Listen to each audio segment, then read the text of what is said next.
Salut à tous, Jamwenu, Mbote Nabino. Betoabou.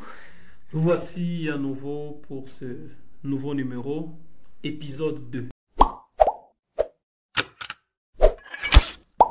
Éveil entrepreneurial. Investir en RDC 243. C'est la plus grande team. Merci pour tous ceux qui continuent à nous suivre. Nous avons reçu plusieurs commentaires, que ce soit sur notre page Facebook, que ce soit sur notre compte Instagram. Plusieurs personnes nous ont écrit pour la précédente vidéo, qui était l'épisode 1 de l'émission Éveil entrepreneurial. C'est un nouveau numéro. Josué, comment tu vas? Très bien, je me sens très à l'aise. Et surtout que quand on est devant cette foule qui aime l'émission Investir en RDC, la team. Effectivement, on est là. L'autre fois, nous avons parlé sur l'entrepreneuriat. Mais l'aboutissement de cet entrepreneuriat, c'est la question qu'on va essayer de développer aujourd'hui. Effectivement. On doit aboutir à l'indépendance financière. Plusieurs personnes en parlent. Je veux être libre financièrement. Je vais acquérir mon indépendance financière. C'est vrai de citer, de crier tous les jours indépendance financière, libre financièrement. Mais c'est quoi le concept? Voilà, merci beaucoup. Je vais commencer par le mot indépendance. C'est un mot que nous utilisons couramment dans des discours, conversations entre amis, entre collègues. L'indépendance, c'est l'état d'être libre. C'est-à-dire l'état d'une personne qui n'est pas dominée par quelqu'un. C'est-à-dire tu te sens libre de faire tout ce que tu veux. Tu ne dépends pas directement de quelqu'un pour faire ou pour agir. Effectivement. Alors il y a aussi le mot finance. Dans le mot finance, on entend par l'argent, c'est-à-dire l'argent, tout ce qui est manipulable, l'argent. Alors, quand on parle d'indépendance financière, on comprend déjà, via les deux définitions que j'essaie un peu de donner, on comprend que c'est quelqu'un qui est libre financièrement, c'est-à-dire que c'est quelqu'un qui n'est pas dominé par l'argent. C'est un état, voilà. Là aussi, il faut toujours éclairer. Hein. On ne peut pas parler d'être libre financièrement parce qu'on a devant nous des téléspectateurs, des abonnés qui nous suivent. Cette grande team qui rêve à être libre financièrement, qui rêve à investir. Mais il y en a qui se demandent, bon, est-ce que je suis indépendant financièrement ou je suis dépendant financièrement? Ils ne savent pas se situer. Peut-être pour eux, c'est quand on a l'argent pour faire la fête, quand on peut se payer tout ce qu'on veut, et après on n'a plus rien. Au juste, qu'est-ce qu'on peut appeler indépendance financière? C'est quelque chose de temporaire ou c'est quelque chose de perpétuel qu'on appelle réellement indépendance, et c'est pour toute la vie. Et merci beaucoup Némi, je crois. Pourquoi? Parce qu'on doit savoir aussi, on doit rappeler à nos abonnés que dans la vie, il y a des catégories de gens, il y a les riches et les pauvres. Maintenant, les riches, eux, c'est l'argent qui dépend du riche. C'est-à-dire, le riche, lui, manipule l'argent. Il est le maître de l'argent. Mais le pauvre, il fait tout ce qu'il veut pour avoir l'argent. Alors, quand est-ce qu'on parle maintenant de l'indépendance financière? C'est lorsqu'on arrive au moment où l'argent travaille pour nous. Mais nous, on ne travaille pas pour l'argent. Kiyosaki l'a dit. Voilà. Que l'argent travaille pour toi. Voilà. C'est vrai. Je crois, il y a une autre définition que je lis dans un livre où on dit l'indépendance financière, c'est d'avoir le temps et le moyen de faire ce que l'on veut et quand on veut le faire. Effectivement, vous savez, quand vous avez le temps de faire ce que vous voulez avec le moyen que vous voulez, c'est ça être indépendant financièrement. Donc dans cette indépendance-là, on voit aussi la notion d'être libre, de ne pas être quelque part, parce que tu peux être bien sûr travailleur, tu es mieux rémunéré, tu es riche, mais pour prendre tes vacances, pour aller jouir avec l'argent que tu gagnes, on t'accorde qu'un mois par an par exemple. Donc tu ne sais pas jouir des moyens que tu as à cause de cette contrainte que tu as qui est le temps. On ne te donne pas le temps, il y a quelqu'un qui te gère jusque-là. Donc la notion de l'indépendance financière fait également référence au temps, donc la disponibilité. La personne est libre. Effectivement, la personne est libre d'exercer tout ce qu'il veut. Je crois que vous avez aussi évoqué un point très important, c'est qu'il y a certaines personnes qui travaillent. Il a un salaire à la fin du mois, un bon salaire, il est vraiment aisé, il fait des dépenses comme il veut. mais il est coincé dans le temps. C'est-à-dire tout ce qu'il veut faire, il ne le fait pas parce qu'il dépend de quelque chose. Il dépend d'un boulot. C'est-à-dire, cette personne-là, il est lié. Il ne peut pas évoluer parce qu'il dépend d'un boulot. Alors, raison pour laquelle, dans votre définition, vous avez évoqué ce qui dit l'indépendance financière, c'est avoir le temps de faire tout ce qu'on veut. Quand, avec le moyen. C'est-à-dire, quand, effectivement, vous n'avez pas le moyen ou le temps, excusez-moi, le temps de faire tout ce que vous êtes en train de penser dans votre tête, vous ne serez jamais indépendant financièrement. C'est-à-dire, il faut avoir le temps. Il y a des gens aujourd'hui, il y a des gens, nous sommes en train de lire, il y a des gens qui, on lui a vraiment présenté un boulot avec un grand salaire, mais il a refusé. Il a dit non, les temps, c'est pourquoi les anglophones disent les time is money. Les temps, c'est l'argent. Okay. Les temps jouent un grand rôle dans l'indépendance financière.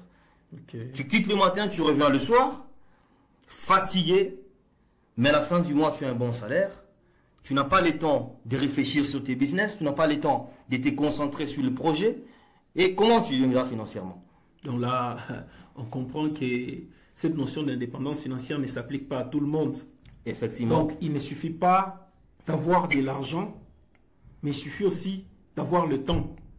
Il suffit d'avoir aussi le temps. Cette indépendance nous affranchit pas seulement de nos besoins financiers, mais aussi d'une disponibilité. Donc, on a le temps avec le moyen et on fait ce que l'on veut. Effectivement. Maintenant, là, on ne peut pas appliquer l'indépendance financière à celui qui est cadre dans une très grande société. Donc, cette notion de l'indépendance financière, je crois on doit l'appliquer aux entrepreneurs. Parce que avec les entrepreneurs, il est autonome, il ne dépend pas d'un travail pour vivre, il n'a personne qui lui dicte quoi faire et quand il doit le faire. Donc, il gère lui-même son temps. Mais si on veut appliquer cette notion d'indépendance financière à celui, bien sûr, il est bien rémunéré dans une entreprise, mais il n'a pas le temps de jouir avec l'argent qu'il gagne. Vous ne voyez pas que cela devient de plus en plus compliqué? Ça devient de plus en plus compliqué, pas seulement compliqué, mais très compliqué parce que, comme on venait un peu le dire, l'indépendance financière est fonction du temps. Quand vous n'avez pas le temps de réfléchir sur vos business, le temps de réfléchir sur votre investissement, parce que quand on investit, on doit avoir le temps possible de penser à tout cela, vraiment de mettre votre mental dans le business, avoir tout le temps de penser dans le business. Mais lorsque vous avez un bon travail, on n'en disconvient pas. Tu peux avoir un travail et tu fais le business, mais cela va vraiment beaucoup t'écouter parce que le temps est fonction de tout ce qu'on fait. Oui, nous sommes sur cette voie tous de l'indépendance financière. Je peux prendre directement mon cas. Je suis d'un côté salarié, d'un côté entrepreneur. Jusque-là, mes business peuvent bien marcher, mais comme je dépends encore d'un travail, bien que c'est un travail qui me passionne, mais je pense avec le temps je pourrais peut-être m'en débarrasser. Mais ce que l'on veut en poursuivant cette indépendance financière, c'est d'être aussi affranchi de cette notion des temps. Des temps. Que personne ne te dicte ce que tu dois faire quand tu dois les faire. Effectivement. Et surtout comment tu dois les faire. Tu veux être libre. Raison pour laquelle, pour tous ceux qui se lancent dans l'entrepreneuriat et ils dépendent encore d'un salaire, bien que votre business tourne, bien que vous avez toujours des retours sur votre investissement, vous avez des bénéfices dans vos business, soyez sûr que l'indépendance financière sera lorsque vous n'allez pas avoir besoin d'être permanent dans votre travail ou être bloqué quelque part dans un travail qui vous prend tout le temps. Bien que vous avez beaucoup de temps, beaucoup d'argent, votre compte en banque a gonflé, mais si vous n'avez pas le temps de jouir avec cet argent, de dépenser ou d'investir encore davantage cet argent, là vous ne pouvez parler de la notion de l'indépendance financière. Nous sommes indépendants financièrement, c'est lorsque nous avons le temps et le moyen. C'est tout, comme on venait de le dire. Selon l'analyse que nous venons de faire, on ne peut appliquer cela qu'à des entrepreneurs. Tu peux être un travailleur dans un grand mining. Prenons juste un employé simple. 3500 $ le mois. Tu travailles pendant 40 jours, tu es sur site, et pour avoir que 15 jours de repos. Est-ce qu'avec cela, bien qu'avec le 3500 $, tu es capable de subvenir à tous les besoins de la maison et avoir quelque chose à épargner. Est-ce qu'on peut parler de l'indépendance financière dans ces cas-là? Moi, je ne pense pas. Dans ce cas-là, je crois que on ne croit pas qu'on peut parler de l'indépendance financière parce que l'indépendance financière a des exigences. Et comme on vient un peu de l'évoquer, la plus grande exigence de l'indépendance financière, c'est la notion du temps. Effectivement. Quand vous n'avez pas cette notion du temps, quand vous ne savez pas gérer votre temps dans le business, dans votre investissement, sachez que vous êtes appelé à disparaître. C'est-à-dire, vous investissez, vous avez un business, songez à cette notion de temps. Tu es salarié, tu travailles dans une grande entreprise, on te paie beaucoup d'argent et tu entreprends un business, sache que tu seras buté en difficulté. Parce qu'à un certain moment, tu seras affronté à des grands marchés et on t'appelle au moment où tu y es vraiment au travail, il n'y a pas mode de sortie. Oui. Mais c'est toi la tête de cette entreprise, tu es nécessairement obligé d'être là pour signer ces grands marchés. Vous comprenez à quelle difficulté vous serez buté. Raison pour laquelle nous sommes en train de conseiller à tous ceux-là qui veulent être indépendants financièrement de savoir gérer les temps. Vous vous lancez dans le business, vous investissez quelque part, prenez votre temps d'étudier le business. Prenez votre temps de réfléchir sur ce business parce que c'est le temps qui détermine l'avenir. Ce que nous faisons aujourd'hui, ça c'est qui détermine ce que nous serons demain. C'est-à-dire, ce que tu fais comme travail aujourd'hui, comme investissement aujourd'hui, va nous prouver que tu vas évoluer lorsque tu as beaucoup de temps à réfléchir sur ce business. Il y a des gens qui se concentrent toute la nuit, il est assis, toute la journée assis sur son projet, qu'est-ce que je veux faire, quelle innovation je peux apporter dans mon entreprise. Et imaginez maintenant quand tu es salarié, tu es lié quelque part. Tu n'es pas libre d'exercer le business comme tu veux. C'est-à-dire, je crois qu'il sera très difficile pour toi de parler de l'indépendance financière, mais cette notion, elle est beaucoup attribuée aux jeunes entrepreneurs. Effectivement. Raison pour laquelle il y a Ricardo Kanyama qui dit, lui, à l'époque, quand il se lance dans l'entrepreneuriat, il était entrepreneur à 50% et à l'autre 50%, il dépendait d'un travail. Il a fait un plan d'action. Il s'est fixé un objectif par rapport à son travail. Il devait épargner une certaine somme d'argent. Et dès qu'il pouvait atteindre cette somme d'argent, il devait décider carrément de démissionner. Et il dit qu'il a eu un travail de 3 500 $, 9 mois après. Quand il a réuni, après avoir fait des économies, il était obligé de démissionner. Peut-être pour les gens, ça pouvait sembler être fou. Comment est-ce que tu peux laisser un si bon travail? Dans ces pays, on ne peut pas trouver un travail pareil, mais tu l'as eu et tu démissionnes parce que tu dis que tu veux faire des business. Est-ce que tu es sûr que ton business va tenir? C'est là aussi un grand problème avec plusieurs qui veulent se lancer dans l'entrepreneuriat. L'objectif, c'est l'indépendance financière. Bon, on peut avoir déjà de l'argent qui entre dans notre compte, mais le temps pour gérer cet argent, le temps pour gérer le business, on ne l'a pas. Pourquoi? On a peur de quitter le travail que nous avons. Effectivement. Ça, c'est le plus grand problème. C'est là que plusieurs se retrouvent. Quand le business ne marche pas, il revient et il retombe dans la dépendance financière. Et dans la dépendance financière, là, maintenant, on n'a pas le moyen, on n'a pas l'argent qu'il faut, on n'a même pas le temps et c'est fini pour nous.